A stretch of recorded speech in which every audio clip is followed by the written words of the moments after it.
Hello दोस्तों, कैसे हैं आप सब। तो आज बारी है ट्रेनिंग बेसिक्स के पार्ट 2 की। अगर आपने मेरा चैनल सब्सक्राइब नहीं किया तो सबसे पहले वो कर ले। तो ट्रेनिंग बेसिक्स के पार्ट 1 में मैंने आपको बताया था कि जो सबसे ज़रूरी चीज़ आपकी ट्रेनिंग में वो आपके गोल्स, कि आप किस चीज़ के आप क्या पाना चाहते हैं। और उसमें भी 5 चीज़ें बताई थी कि पहला तो आपका सस्टेनेबल होना चाहिए प्रोग्राम, दूसरी एंजॉयमेंट, तीसरी की प्रैक्टिकल होना चाहिए और रियलिस्टिक एक्सपेक्टेशंस होनी चाहिए आपके आपके प्रोग्राम से। चौथी चीज़ थी कि आपको प्रोग्रेस, यानी आप प्रोग्रेस कर रहे हैं अपने प्रोग्राम में। और पांचवी चीज़ थी सेफ्टी। तो ये चीज़ मैंने बताई थी। एक रिकैप बताने के लिए अब बारी है ट्रेनिंग बेसिक्स पार्ट 2 की। और जैसा कि मैंने बताया था कि मसल गेन और strength gain point of view से होंगे, तो पहले जान लेते हैं कि आप मसल गेन और स्ट्रेंथ गेन कैसे करते होंगे, क्या मेन तरीके हैं जिनसे आप ये दोनों चीज़ें गेन करते हैं। तो सबसे पहले हम बात करें मसल गेन की। तो मसल गेन के लिए सबसे हमारे पास जो सबसे इंपॉर्टेंट चीज़ आती है वो है मैकेनिकल टेंशन। यानी जब भी आप कोई एक्सरसाइज परफॉर्म करते हैं जो आपके मसल्स में टेंशन क्रिएट होती है, उस वेट को उठाने के लिए आपके खुद के बॉडी वेट को पुश करती है। जैसे मान लो पुशअप्स में कि आपके बॉडी वेट को पुश कर रही है आपकी बॉडी, और जो मसल्स में टेंशन क्रिएट होती है वो होती है मैकेनिकल टेंशन। जो सबसे इंपॉर्टेंट चीज़ है आपके मसल गेन के लिए, आप ये लगा सकते हैं 80% से भी ऊपर, 80% से भी आपके ज़्यादा गेन्स आपको मैकेनिकल टेंशन से मिलेंगे। और दूसरी चीज़ हमारे पास है मेटाबॉलिक स्ट्रेस। यानी जब भी आप एक्सरसाइज करते हैं और जब आपके जो भी आप मसल्स को ट्रेन कर रहे हैं उसमें मेटाबोलाइट्स इकट्ठे हो जाते हैं, और जिसकी वजह से जो आपको पंप मिलता है वो मेटाबॉलिक स्ट्रेस की वजह से मिलता है। और इसका इतना रोल नहीं है मसल गेन में, इसलिए आपको पंप के लिए ट्रेनिंग नहीं करना चाहिए। और ऐसे ही हमारे पास तीसरी चीज़ आती है मसल डैमेज। जब भी आप ट्रेनिंग करते हैं अपने मसल्स को तो आप उन्हें साथ में डैमेज भी करते हैं, जिसके बाद जो सोरनेस होती है आपके वर्कआउट के बाद, जो आपके मसल्स दुखती हैं, वो मसल डैमेज की वजह से होती है, जिसे हम सोरनेस भी कहते हैं, जिसका इतना मेन रोल नहीं आपके मसल गेन में।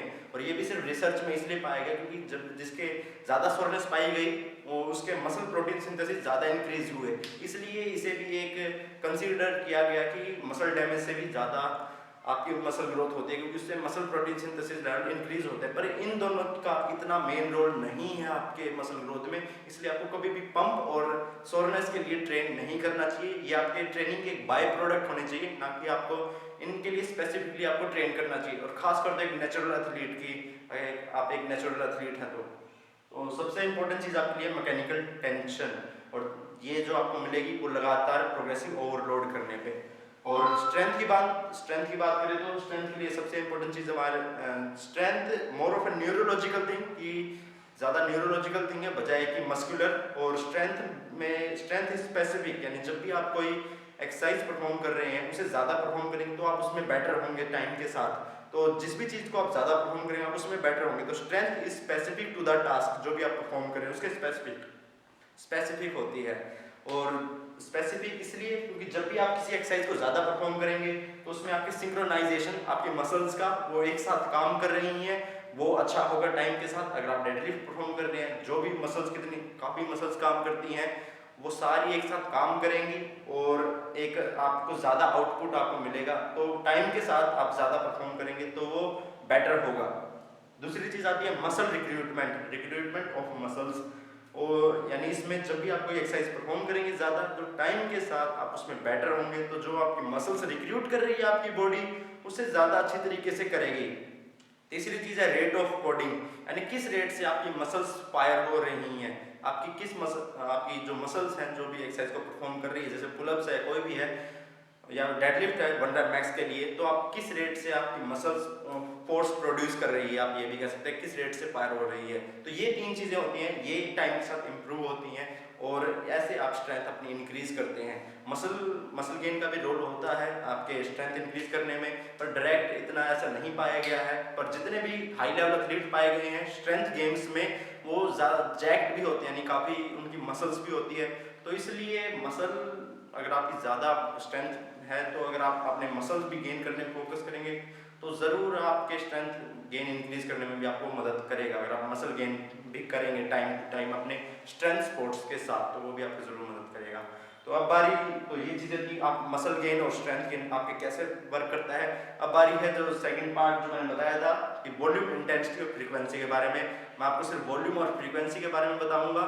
और अगर आपको कोई भी सवाल रह गया हो, क्योंकि ये बेसिक्स में भी काफ़ी लंबी वीडियो होने वाली हो जाएगी ये, और जो भी आपका सवाल रह जाएगा वो आप कमेंट में लिख देना, मैं उसके ज़रूर जवाब दूंगा। तो अब बारी है वॉल्यूम और फ्रीक्वेंसी की इंटेंसिटी और रैप रेंज के बारे में मैं अगले पार्ट्स में बताऊंगा। तो जैसा कि आपको बताया कि मैं इस वीडियो में बताऊंगा आपको वॉल्यूम और फ्रीक्वेंसी के बारे में। तो वॉल्यूम और फ्रीक्वेंसी होता क्या है, इंटेंसिटी और रेफरेंस के बारे में बाद में। तो वॉल्यूम और फ्रीक्वेंसी होता क्या, वॉल्यूम होता है how much work you have done, यानी आपने कितना काम किया, पर उसे हम मेजर कैसे करेंगे। तो उसे मेजर किया जाता है sets into reps into weight. पर अगर मान लो अगर मैं बेंच प्रेस के 80 केजी के साथ में 10 रेप्स कर सकता हूँ मैक्स, पर मैं वेट इस्तेमाल कर रहा हूँ 50 केजी और मैंने उसकी 10 रेप्स लगाई, तो मैंने ये जरूर बढ़ेगा। मैंने 4 सेट्स किए, 10 रेप्स करी, वेट 50 केजी, तो वॉल्यूम मैंने परफॉर्म की है। पर मैं 80 केजी तक जा सकता हूँ, तो उसका मुझे इफेक्ट इतने मसल गेन के इफेक्ट नहीं मिलेंगे, क्योंकि मेरी उसमें इंटेंसिटी हाई नहीं थी, क्योंकि मैंने फेलियर के पास नहीं गया। तो इसलिए एक बेटर मेजर है कि एक अच्छा तरीका इसे मेजर करने का आपकी वॉल्यूम को, वो है नंबर ऑफ हार्ड सेट्स, यानी आपने कितने नंबर ऑफ टफ सेट्स या हार्ड सेट्स अपनी मसल ग्रुप के लिए परफॉर्म किए, जिसमें आपके इंटेंसिटी पार्ट भी आपके साथ में आ गया, क्योंकि ये नंबर ऑफ हार्ड सेट्स हैं, यानी जो फेलियर के पास या फेलियर तक लिए जाए गए। अगर मान लो कि मैंने इसमें आपके हर एक इंडिविजुअल के अलग हिसाब से ये सेम हो जाएगा, क्योंकि ये नंबर ऑफ हार्ड सेट्स और रिलेटिविटी इसकी सेम हो जाएगी सभी लोगों के लिए।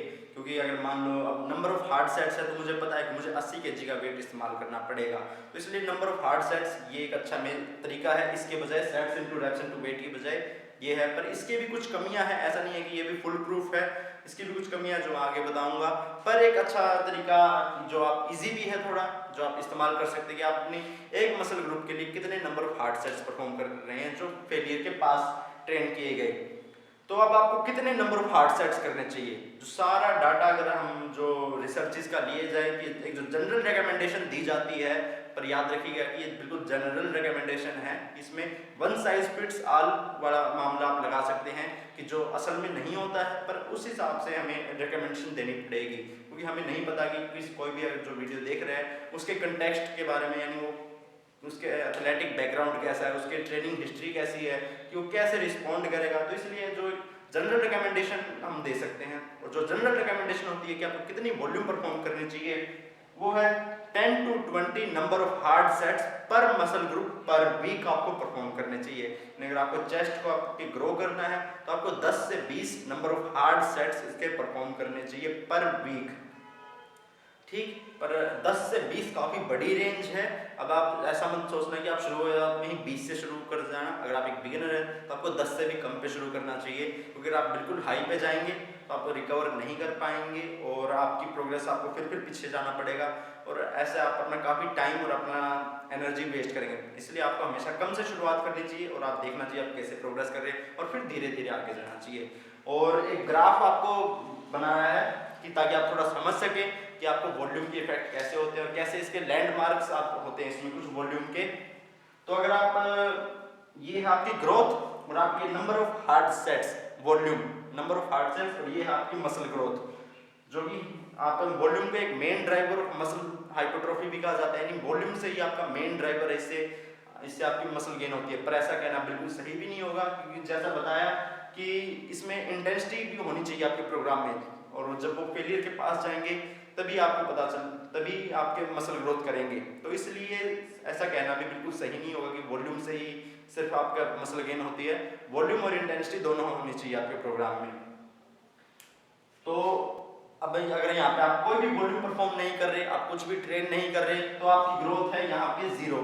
आपने वर्क किया तो ये आप लगा सकते हैं आपकी मिनिमम इफेक्टिव वॉल्यूम, यानी जिस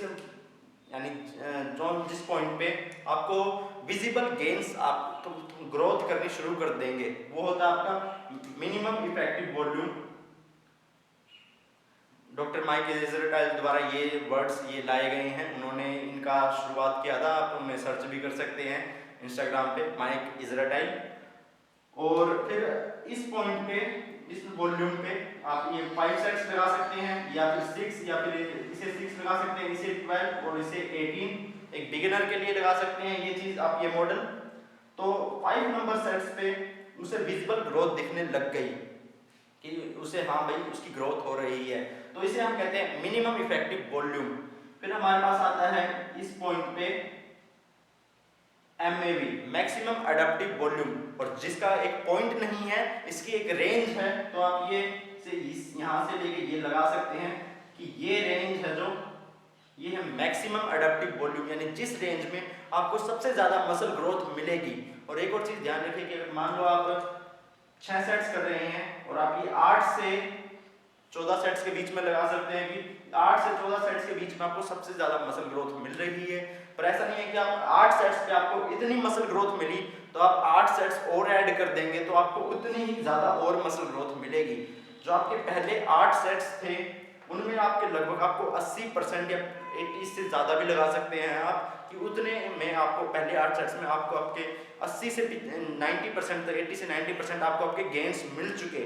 और अगर आप बिल्कुल हाई कैसे कहूँ कि आप बिल्कुल चाहते हैं कि आप फुल अमाउंट तक जो भी आपकी कैपेसिटी है उसे पूरी तरीके तक आप अपनी गेन्स चाहते हैं यानी आप अपने वर्क से, तो आपको जो जो पहले 8 सेट्स थे यानी मैं कहना चाहता हूँ उसमें जो आपको 80% ग्रोथ मिली, आप जो एक्स्ट्रा 8 सेट्स और करेंगे उसमें इतनी ग्रोथ नहीं होगी, बल्कि जो बाकी की ग्रोथ रहेगी आप 20% लगा सकते हैं। और आप एक्स्ट्रा 8 सेट्स करेंगे तो उसमें सिर्फ आपको 20% ग्रोथ मिलेगी, इससे कम भी लगा सकते हैं। तो इसलिए ध्यान रखें कि जब भी आप वर्कआउट कर रहे हैं तो एक्स्ट्रा सेट कर रहे हैं कि वो आपके टाइम और एनर्जी के लायक हैं भी या नहीं, कि आप उन पे अपने टाइम और एनर्जी वेस्ट करें इतनी। अगर आप कोई बिजी हैं, आप क्या कहते जॉब करते हैं, किसी भी और काम में अपने बिजी हैं अपने लाइफस्टाइल में, तो ये ध्यान रखें कि जो आपकी एनर्जी एक्स्ट्रा एनर्जी और आप लगा रहे हैं अपने वर्कआउट में कि इस पॉइंट पे 8 सेट्स पे आपको आपके गेन्स मिल रहे हैं और एक्स्ट्रा आप जो वर्क कर रहे हैं क्या वो आपके टाइम और एनर्जी के लायक है या नहीं। तो ये ध्यान रखिएगा। एक जनरल चीज जो मैंने बताई है कि जो इस पॉइंट इस रेंज पे आपको सबसे ज्यादा ग्रोथ मिलती है और जो पहले आपके सेट्स में आपको ग्रोथ मिलेगी वो उतने सेट्स और ऐड कर देंगे तो उतनी नहीं मिलेगी। आपके पहले 8 सेट्स में आपको लगभग 80% तक ग्रोथ मिल जाएगी और अगले 8 सेट्स आप करेंगे या 4 सेट्स भी करेंगे तो आपको उस पॉइंट पे सिर्फ आप 20% आपकी ग्रोथ रह सकते हैं। पर अब ऐसा है जैसे कि बताया कि volume main driver of hypertrophy कहा जाता है, तो अब यानी इसका मतलब कि अगर ऐसा नहीं है कि आप वॉल्यूम बढ़ाते रहेंगे कि आप 20 सेट्स तक चले जाएंगे तो आपको ज्यादा मसल ग्रोथ होगी। तो एक आपके एमआरवी अब हमारे पास आता है यानी मैक्सिमम रिकवरेबल वॉल्यूम, क्योंकि आप एक अमाउंट तक ही आप एक काम कर आप वर्क कर सकते हैं, वॉल्यूम परफॉर्म कर सकते हैं और उसके बाद उसके ज़्यादा आप जाने की कोशिश करेंगे, उससे ज़्यादा लगातार वर्क करेंगे तो आप उससे रिकवर नहीं कर पाएंगे। एक अमाउंट तक ही आपकी बॉडी, आप चाहे उसे स्लीप भी अच्छी दे रही हैं और न्यूट्रिशन भी आपका सही पॉइंट पे, आप एक अमाउंट तक ही रिकवर कर सकते हैं।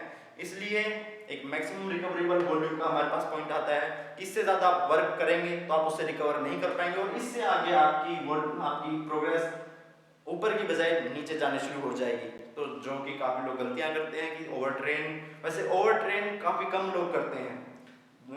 जो ज़्यादातर बिगिनर अगर आप देख भी रहेंगे तो आप इस अमाउंट से ज़्यादा वर्क कर रहे होंगे, कुछ ऐसे भी होंगे जो इस अमाउंट से ज़्यादा कर रहे हैं। वो इसलिए और फिर भी उन्हें इतने गेन्स नहीं मिल रहे क्योंकि वो नंबर ऑफ हार्ड सेट्स नहीं कर रहे, वो एक प्रोग्रेसिव ओवरलोड, इतनी मैकेनिकल टेंशन प्रोवाइड नहीं कर पा रहे उन सेट्स में, इसलिए वो इतने इफेक्टिव नहीं है आपके मसल ग्रोथ के लिए। तो ये ध्यान रखिए कि जो नंबर ऑफ हार्ड सेट्स हैं ये सारे इफेक्टिव हैं काफ़ी, जो आपके मसल ग्रोथ के लिए स्टिमुलस ज़्यादा प्रोवाइड करेंगे। तो इसलिए ध्यान रखें कि आप ज़्यादा वर्क करने पे फोकस मत करें बल्कि अच्छा वर्क करने पे फोकस करें।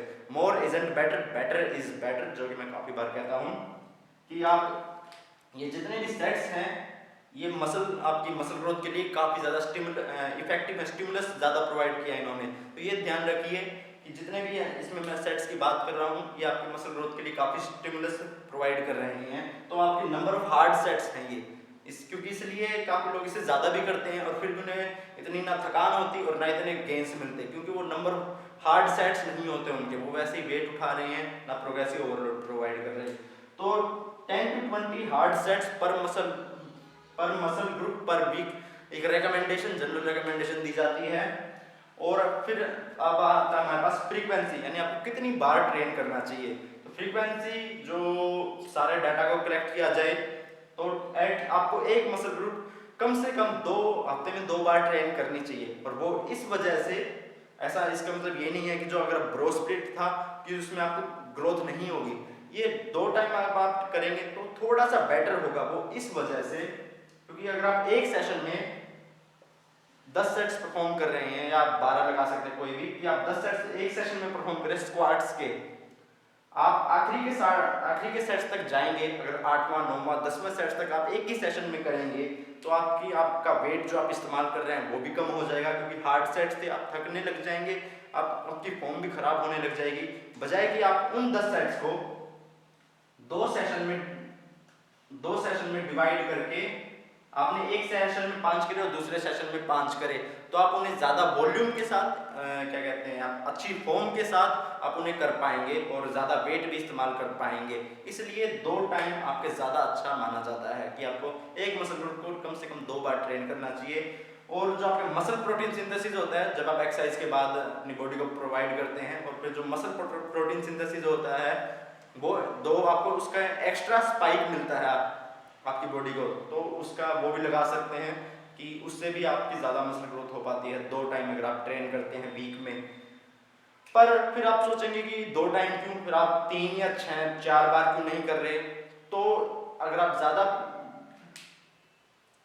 की जो फ्रीक्वेंसी है ये सिर्फ यानी इसी पे आपका स्प्लिट डिपेंड करेगा। अभी आगे मैं बताऊंगा स्प्लिट आप कैसे डिपेंड करेगा इस चीज पे कि आपने एक मसल ग्रुप को 2 टाइम ट्रेन किया, तो आप सोचेंगे कि 4 अगर मैं 4 बार करूं कि मैं इन 12 सेट्स को भी हर एक सेशन में 3 से डिवाइड कर दूं तो फिर मुझे और ज्यादा मसल ग्रोथ होनी चाहिए। तो ऐसा नहीं होगा, क्योंकि रिसर्चेज में पाया गया कि अगर आप एक मसल ग्रुप को 3 टाइम ट्रेन कर रहे हैं या 6 टाइम ट्रेन कर रहे हैं, वॉल्यूम मैच है इनमें, यानी आप 12 सेट्स में कर रहे हैं और 12 सेट्स इसमें कर रहे हैं, नंबर ऑफ हार्ड सेट्स, तो इन दोनों में आपकी वॉल्यूम सेम है, तो इन दोनों में आपको सेम मसल ग्रोथ होगी। पर अगर 1 टाइम से अगर हम 2 टाइम को करें तो इस चीज में 2 टाइम्स में आपको थोड़ी सी ज्यादा मसल ग्रोथ दिखती है, इतना फर्क नहीं है। इसलिए अगर आप ग्रोथ स्प्लिट को ज्यादा एंजॉय करते हैं तो आप उससे भी परफॉर्म कर सकते हैं, कोई ज्यादा जरूरी नहीं है। पर जो सारी रिसर्च है थोड़ी अगर आप एक मसल ग्रुप को 2 टाइम आप ट्रेन करते हैं तो उसकी तरफ आपको थोड़े से ज्यादा बेनिफिट्स आपको मिल सकते हैं जरूर, और आप ज्यादा फटीग भी नहीं होंगे एक सेशन में। अगर एक ही सेशन में आप अपने लेग्स के 10 या 12 सेट्स आप कर रहे हैं स्क्वाट्स के, तो आपको काफी ज्यादा सोरनेस होने के चांसेस हैं। तो इसलिए आपकी वॉल्यूम को मैनेज करने में आपका फ्रीक्वेंसी का काम होता है। तो इसलिए 2 टाइम्स तो आप उसको कम से कम करना चाहिए अगर आप मैक्सिमम आप ऑप्टिमल करना चाहते हैं। अगर आप एक टाइम को ज़्यादा इंजॉय करते हैं तो वो कीजिए, क्योंकि सबसे ज़्यादा वो ज़रूरी है। जैसे कि मैंने पहले पार्ट में बताया था कि इंजॉयमेंट सबसे ज़्यादा ज़रूरी है, तो आप अगर ग्रोथ स्प्लिट को ज़्यादा इंजॉय करते हैं तो आप वो करिए। और पर अगर आप जैसे बताइए, अगर आप सोचे कि मैं 4 बार या 5 बार ट्रेन करूँ एक ही मसल ग्रुप को डेली ट्रेन करूँ, तो उसके आपको कोई एक्स्ट्रा बेनिफिट्स नहीं मिलने वाले, क्योंकि 2 टाइम से अगर आप ज़्यादा ट्रेन करते हैं, वॉल्यूम मैच होती है, तो उसमें लगभग आपको सभी ग्रुप्स में आपको सेम वॉल्यूम मैच होने के बाद सेम अमाउंट ऑफ सेट्स कर रहे हैं तो आपको सेम मसल ग्रोथ मिलती है।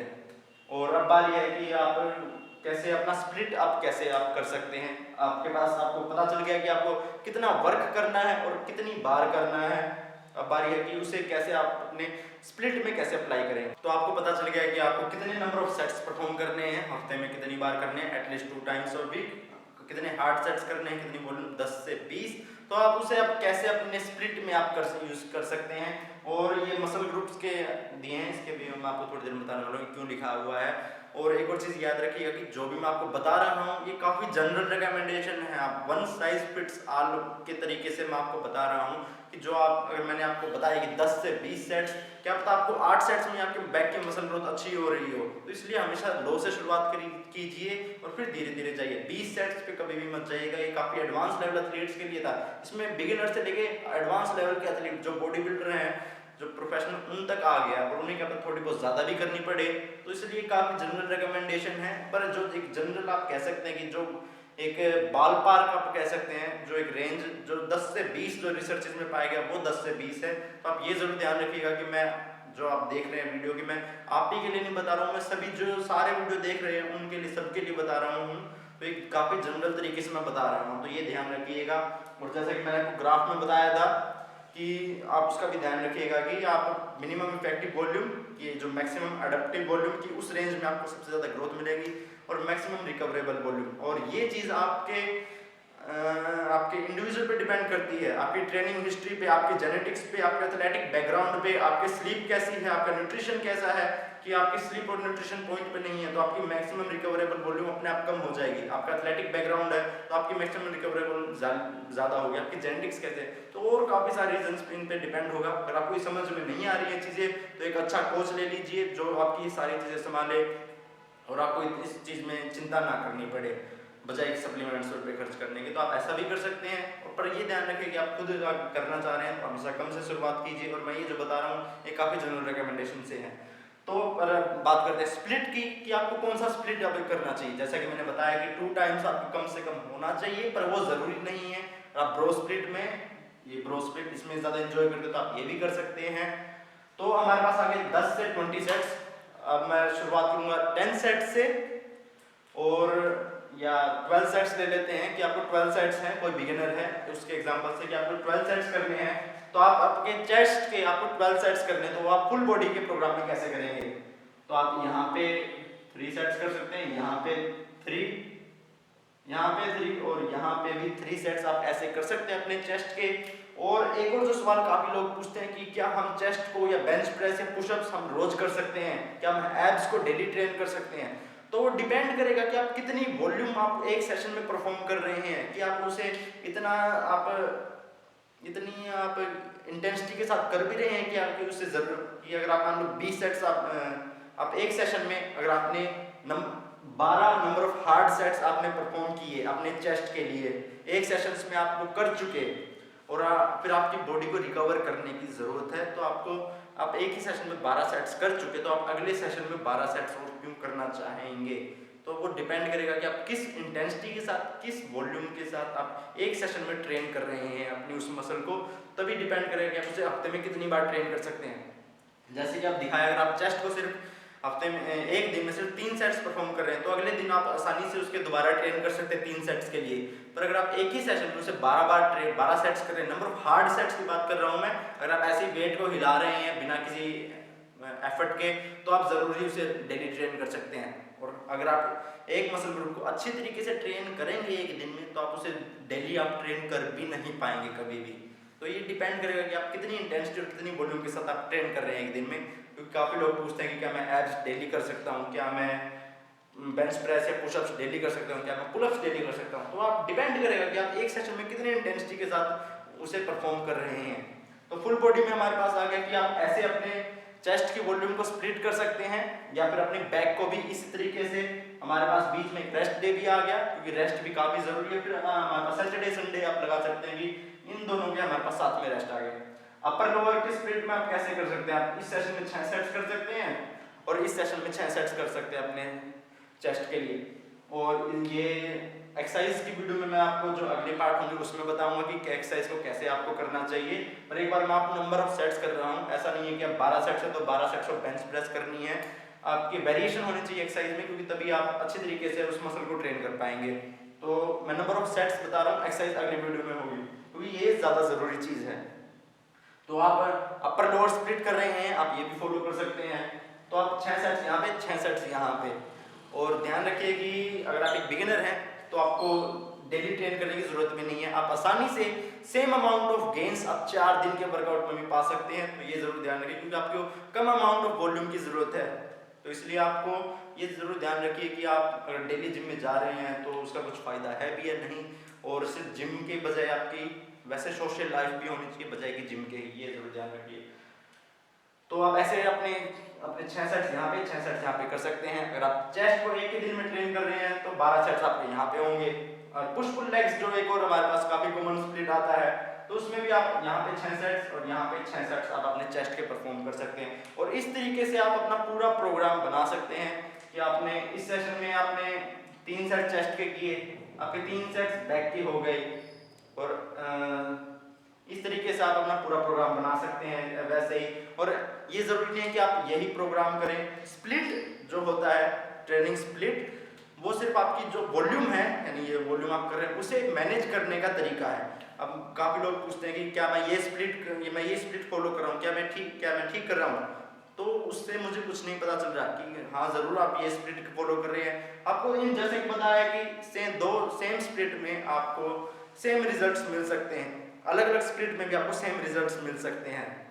तो काफ़ी लोग पूछते हैं कि क्या मैं स्प्लिट फॉलो करूँ क्या? ठीक है, तो मैं नहीं बता सकता कि आप उसमें किस वॉल्यूम के साथ, किस एक्सरसाइज को किस फॉर्म के साथ आप number of hard sets perform कर भी रहे हैं या नहीं कर रहे। और इस तरीके से आप जैसा कि बताया, आप इस तरीके से अपना खुद का एक स्प्लिट भी बना सकते हैं कि आप पहले दिन आप चेस्ट और क्वाड्स को हिट कर रहे हैं, कि पहले दिन आप कह सकते हैं कि चेस्ट और अपनी क्वाड्स मसल को कर रहे हैं, इसमें आपने दोनों के 6 सेट्स किए, और फिर आपने शोल्डर्स आ गया उसमें आपने 12 सेट्स किए। और इस तरीके से आप अपना खुद का भी ट्रेनिंग प्रोग्राम बना सकते हैं अगर आप इन चीज़ों को समझे जो मैं आपको समझाना चाह रहा हूँ। तो अब ये किस लिए लिखा है मैंने आपके मसल ग्रुप्स, तो जैसा कि बताया कि volume number of hard sets जैसे हम गिनते हैं उसकी भी कुछ कमियां हैं। तो उसकी कमियां ये हैं, जब भी आप कोई एक मसल ग्रुप को ट्रेन करते हैं तो आप सिर्फ एक मसल, जो भी कंपाउंड मूवमेंट्स है उसमें सिर्फ आप एक मसल ग्रुप को ट्रेन नहीं करते। जब भी आप बेंच प्रेस करते हैं उसमें सिर्फ आपकी चेस्ट ट्रेन नहीं होती, आपके फ्रंट डेल्ट्स और आपकी ट्राइसेप्स भी ट्रेन होती है। तो इसलिए जो भी मेजर ग्रुप है जो ज़्यादा जिन्हें वॉल्यूम चाहिए, क्योंकि वो आते हैं आपके चेस्ट, बैक, आपके क्वाड्स मसल, आपके हैमस्ट्रिंग, आपके ग्लूट्स और आपके एब्स। आपके एब्स से मैंने अलग से कर दिया क्योंकि उसे आप और एक्सरसाइज में इतना इफेक्टिवली ट्रेन नहीं कर पाते अगर आप उसकी मसल ग्रोथ को मैक्सिमाइज करना चाहते हैं, तो इसलिए उसके अलग नंबर ऑफ सेट्स आपको ज़रूरत है। तो ये जो ग्रुप हैं ये सबसे ज़्यादा आपके काम करते हैं, जो भी आप मेन आप कोई भी मूवमेंट परफॉर्म करते हैं, जो भी कंपाउंड मूवमेंट्स होती है, जैसे डेडलिफ्ट हो गई, स्क्वाट्स हो गए या बेंच प्रेस हो गई या पुलअप्स हो गए, तो ये ग्रुप इन्हें सबसे ज़्यादा डायरेक्ट आपके मसल आप जो एक्सरसाइज परफॉर्म करते हैं डायरेक्ट स्टिमुलस इनसे मिलता है। तो अब ये जो सेकेंडरी मसल ग्रुप कह सकते हैं कि जब भी आप बेंच प्रेस परफॉर्म करते हैं आपकी ट्राइसेप्स काम करती है, जब भी आप कोई रोइंग मूवमेंट करते हैं उसमें आपकी बाइसेप्स काम करती है, जब भी आप कोई बैक की एक्सरसाइज कर रहे हैं, अगर आप पुलअप्स कर रहे हैं तो उसमें आपकी बाइसेप्स भी काम कर रही है, रोइंग की मूवमेंट और कुछ कर रहे हैं तो उसमें बाइसेप्स आपकी काम कर रही है। तो रियर डेल्ट्स अगर आप बैक को अच्छे तरीके से ट्रेन कर रहे हैं, पुलअप्स, डेडलिफ्ट ये चीज़ें कर रहे हैं, रोइंग मूवमेंट काफ़ी कर रहे हैं, तो उसमें रियर डेल्ट्स भी काम करते हैं। तो आप ये इन्हें सेकेंडरी आप मूवमेंट्स लगा सकते हैं। अगर आप ओवरहेड प्रेस और पुशिंग मूवमेंट्स ठीक कर रहे हैं तो उसमें आपके साइड डेल्ट्स भी आपके अच्छे तरीके से ट्रेन हो रहे हैं। तो ये आपके सेकेंडरी मसल ग्रुप लगा सकते हैं जिन्हें उतनी वॉल्यूम की ज़रूरत नहीं है। जैसे कि आप बताएं कि आप 10 से 20 हार्ड सेट्स हैं, तो इसका मतलब ये नहीं कि 10 सेट्स आपने चेस्ट के करें फिर 10 सेट्स आपको ट्राइसेप्स की भी ज़रूरत है, वो आपको नहीं ज़रूरत, क्योंकि जब आपने चेस्ट को ट्रेन किया तो उस चीज़ में आपकी ट्राइसेप्स भी ट्रेन हुई। ये आपके सेकेंडरी मसल ग्रुप है। और जब आपने 10 सेट्स या 12 सेट्स आप कह सकते हैं, 10 या 12 सेट्स आपने अपने बैक के लिए किए तो उसमें आपकी बाइसेप्स भी ट्रेन हुई। अगर आपने सारी कंपाउंड मूवमेंट करी हैं तो वो डिपेंड करेगा। तो इसका क्या तरीका है, तो आप ये लगा सकते हैं कि आप कोई भी कंपाउंड मूवमेंट कर रहे हैं, अगर आपने बेंच प्रेस के 4 सेट्स किए चेस्ट के लिए, आप बेंच प्रेस के 4 और आपने 2 सेट्स इस सेशन के हिसाब से, या आपने बेंच प्रेस के 4 सेट्स किए इसमें और बाकी के 2 सेट्स आपने किए केबल से, आप कह सकते हैं केबल मशीन से। बेंच प्रेस में आपकी ट्राइसेप्स काम करी, केबल मशीन में इतना ट्राइसेप्स का काम नहीं था, तो क्योंकि वो एक आइसोलेशन एक्सरसाइज थी। आपको ये जरूर पता होना चाहिए कि कंपाउंड एक्सरसाइज कौन सी होती है, आइसोलेशन कौन सी होती है। आसानी से आप रिसर्च कर सकते हैं गूगल पे, इतनी कोई बड़ी बात नहीं है। तो जो आपने एक सेशन में 6 सेट्स किए, 4 बेंच प्रेस के, 2 आपने किए केबल से, तो 4 सेट्स का आप हाफ लगा सकते हैं अपनी ट्राइसेप्स के लिए। ये जो बेंच प्रेस के 4 सेट्स थे उसमें ट्राइसेप्स काम करी पर वो इतना काम नहीं करी, पर काम जरूर किया, तो आप उसके हाफ सेट्स आप लगा सकते हैं, यानी आप ट्राइसेप्स के उसमें 2 सेट्स गिन सकते हैं। तो आप इसलिए आपको अब 6 सेट्स ट्राइसेप्स की भी करने की जरूरत नहीं है अपर बॉडी के सेशन में, आपको बस अब 3 या 4 सेट्स आप और कह सकते हैं आपको अब ट्राइसेप्स की करने की जरूरत है। तो ये जरूर ध्यान रखिए कि आपको हर एक मसल ग्रुप का 10 से 20 सेट्स नहीं चाहिए, क्योंकि जब भी आप कोई एक्सरसाइज परफॉर्म करते हैं आप सिर्फ एक मसल ग्रुप को ट्रेन नहीं करते हैं। अगर कंपाउंड एक्सरसाइज कर रहे हैं तो जिस पे आपको ज़्यादा फोकस करना चाहिए, क्योंकि जो आपके सबसे ज़्यादा मैकेनिकल टेंशन आपको प्रोवाइड करती है वो कंपाउंड मूवमेंट्स ही होती हैं। इसलिए जब भी आप ऐसा कर रहे हैं तो आप एक तरीका इस्तेमाल कर सकते हैं कि चेस्ट कर रहे हैं तो आप हाफ वॉल्यूम आप अपने ट्राइसेप्स की कीजिए और फिर जो बाकी के बच गए उसे आप ऐड करके सिर्फ एक एक्सरसाइज और कीजिए आप उस सेशन में। यानी आप इस सेशन में आपने 6 सेट्स आपने चेस्ट के किए, 4 बेंच प्रेस से और 2 आपने किए केबल से, तो आपको सिर्फ एक एक्सरसाइज की और जरूरत है ट्राइसेप्स के सेट्स के लिए। तीन सेट्स कर दिया मैंने कि आपको एक एक्सरसाइज की और जरूरत है अपने ट्राइसेप्स को ट्रेन करने के लिए, और आपकी उस भी एक जॉब पर एक सेशन की आपके ट्राइसेप्स की वॉल्यूम और चेस्ट की वॉल्यूम दोनों ट्रेन हो चुकी है। तो ये जो हमारे पास आते हैं सेकेंडरी मसल ग्रुप आते हैं, जिन्हें इतनी वॉल्यूम की जरूरत नहीं होती, क्योंकि वो पहले ही इन एक्सरसाइज को जब आप ट्रेन करते हैं इनमें वो ट्रेन हो जाते हैं।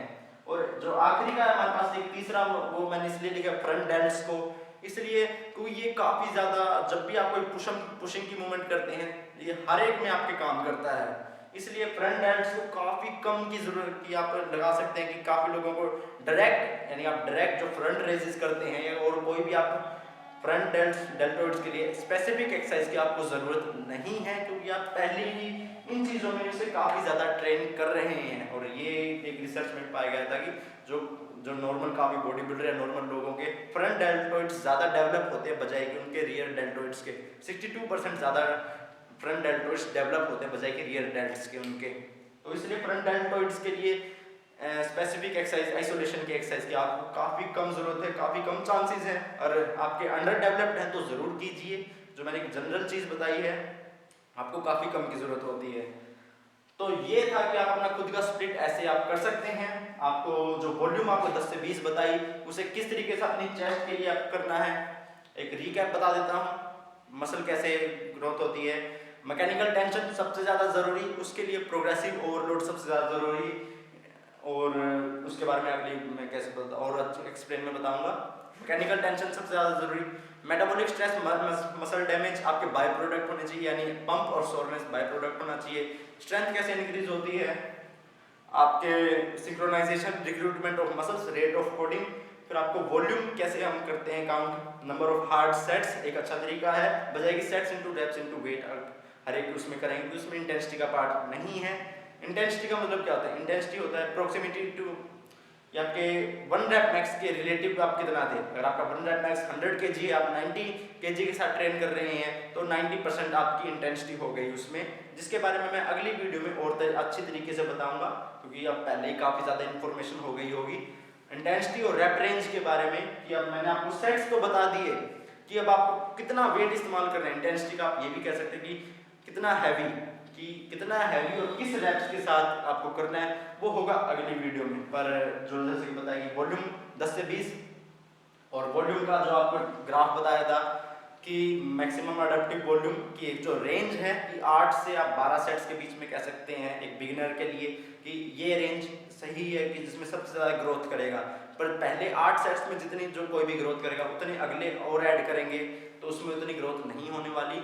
और 4 सेट्स पे आप मिनिमम इफेक्टिव वॉल्यूम कर सकते हैं कि आपको कुछ ग्रोथ होने लग जाएगी। 8 से 12 में मैक्सिमम अडप्टिव वॉल्यूम की रेंज, और आप उससे ज़्यादा जाने की कोशिश करेंगे 12 से, तो उस पर आप रिकवर नहीं कर पाएंगे और आपके ग्रोथ नीचे जाने लग जाएगी।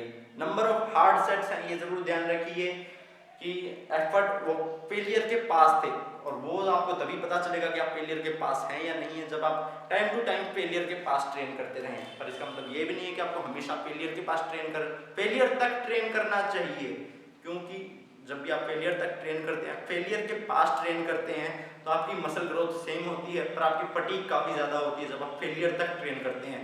डिटेल में किसी और वीडियो में एक बस जल्दी अब काफ़ी वीडियो पहले लंबी हो चुकी है तो वो बताने के लिए, तो आपको हफ्ते में लगभग 2 बार ट्रेन करना चाहिए एक मसल को। ज़रूरी नहीं है आपको, जैसे बताइए वॉल्यूम स्प्लिट फ्रीक्वेंसी यानी कितनी बार ट्रेन कर रहे हैं, वो सिर्फ आपकी वॉल्यूम को मैनेज करने का तरीका है। कुछ लोगों के लिए अपर लोअर स्प्लिट अच्छा है, कुछ लोगों के लिए ब्रो स्प्लिट अच्छा है क्योंकि उसमें ज़्यादा इंजॉयमेंट फील करते हैं, कुछ लोगों के लिए फुल बॉडी अच्छा है क्योंकि वो एक सेशन में ज़्यादा ट्रेन करते हैं तो वो ज़्यादा फटीग फील करते हैं। तो इसलिए इंडिविजुअल पे डिपेंड होगा, और आप अपने खुद का स्प्लिट भी बना सकते हैं अगर इन चीज़ों को समझे जो मैंने अभी बताया। और जो आपकी प्राइमरी मसल ग्रुप है चेस्ट, बैक, क्वाड्स, और ये है सेकेंडरी मसल ग्रुप, जिन्हें जब आप इन्हें ट्रेन करते हैं तो इन्हें सेकेंडरी आपका एक स्टिमुलस मिलता है इनमें भी, पर डायरेक्ट उतना हार्ड नहीं होता। तो इसलिए आप जब भी इन्हें कंपाउंड मूवमेंट कर रहे हैं तो उसमें जो सेकेंडरी मसल ग्रुप काम करते हैं तो उसके हाफ सेट्स आप कंसीडर कर सकते हैं। और अगली वीडियो में होगा कि आपको कितना हैवी जाना चाहिए मसल ग्रोथ के लिए और स्ट्रेंथ के लिए, और किस रेप रेंज में आपको ट्रेन करना चाहिए। और ये वीडियो आपको अच्छी लगी तो लाइक ज़रूर कर देना। काफ़ी लंबी है पर अब आपको पता चल गया होगा कि कितना आपका दिमाग खराब हो सकता है अगर आप ट्रेनिंग पे ध्यान दे, बजाय कि जो डाइट के आप करते हैं। डाइट अगर देखा जाए तो काफ़ी सिंपलिस्टिक चीज़ होती है कि आपको इतना प्रोटीन लेना है, इतनी कैलोरीज लेनी है, पर उसे फॉलो करना मुश्किल होता है। पर आप दिमाग अगर समझे इन ट्रेनिंग की चीज़ों को तो इसमें ज़्यादा दिमाग खराब होता है। पर और अभी बताया कि ये सिर्फ बेसिक चीज़ें हैं कि आप जो बेसिक चीज़ें हैं वही बता रहा हूँ, और भी काफ़ी चीज़ें हैं कि आप कैसे प्रोग्रेस कर रहे हैं, आपको वॉल्यूम की चीज़ें, और सिर्फ आपको बेसिक चीज़ें बता रहा हूँ। अगर वीडियो अच्छी लगे लाइक ज़रूर कर देना। कोई आपका क्वेश्चन हो तो कमेंट में ज़रूर बताना, मैं रिप्लाई ज़रूर करूँगा। इंस्टा पे फॉलो करना मेरे बारे में और जानने के लिए, या फिर इंस्टा से ही हो तो थैंक यू बस ये वीडियो देखने के लिए। थैंक यू आपका बहुत बहुत। चैनल को सब्सक्राइब करना मत भूलिएगा।